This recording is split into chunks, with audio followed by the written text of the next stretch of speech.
کہ حضرت امیر حمزہ رضی اللہ تعالیٰ عنہ کے ایمان کے بارے میں مختلف طرح کی تفصیلات لکھی جاتی ہیں کہ انہوں نے شکار کا لباس پہنا ہوا ہے، شکار کر کے واپس آئے ہیں، آگے دیکھا کہ سرکار کا زخم ہے، خون ٹپک رہا ہے، اور دیکھ کے ٹھوڑی کے نیچے ہاتھ رکھ کے چچا بھی لگتے تھے اور رضائی بھائی بھی تھے، دونوں نے ام ایمن کا دودھ بھی پیا ہوا تھا، لیکن عرب سوسائٹی میں حضرت امیر حمزہ سب سے زیادہ خوب شکل آدمی تھے اور سوسائٹی میں سب سے زیادہ شازور بھی تھے اور چھریرے بدن کے آدمی تھے، جمپ ایسا لیتے تھے کہ گھوڑا بھی اتنا جمپ نہیں لے سکتا، آپ کے پاؤں میں خم تھا بڑا خاصا، اور جس کے پاؤں میں خم زیادہ ہو وہ پاؤں کا تیز ہوتا ہے۔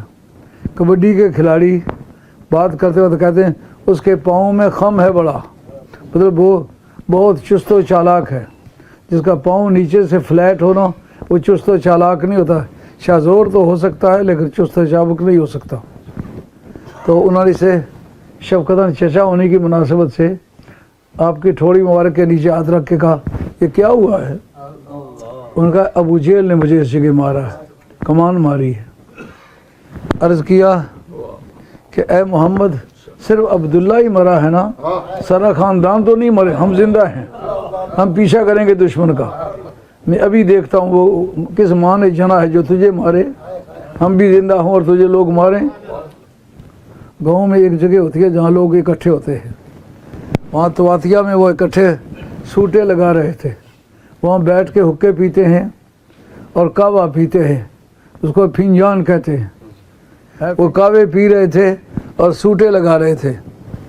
جب حضرت امیر حمزہ آئے انہوں نے کہا ابو جہل تم نے محمد کو مارا ہے؟ انہوں نے کہا جی، کیوں مارا ہے؟ بہت اچھا کیا مارا ہے، اور پھر جان سنبھال، اگر ماں کا دودھ پیا تو باہر نکل سفر سے۔ وہ باہر آ گیا، آپ نے جمپ کر کے اس کے توقع سے کہ قتل خلاف کمان ماری ماتھے پہ، زخمی کر کے گرا لیا، اور گرا لیا تو اوپر بیٹھ گئے، اوپر بیٹھ کے اپنی کمان کو اس کے خون سے رنگا۔ اس کے بعد کہتے تم مجھے جانتے میرا نام حمزہ ہے؟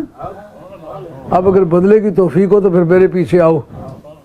واپس فوراً آ کے سرکار کی بارگاہ میں کمان پیش کی، کہا یہ تیرے دشمن کا خون ہے، ذرا دیکھیے اس جگہ جو موقع بنتا ہے وہ محبت کا موقع ہے۔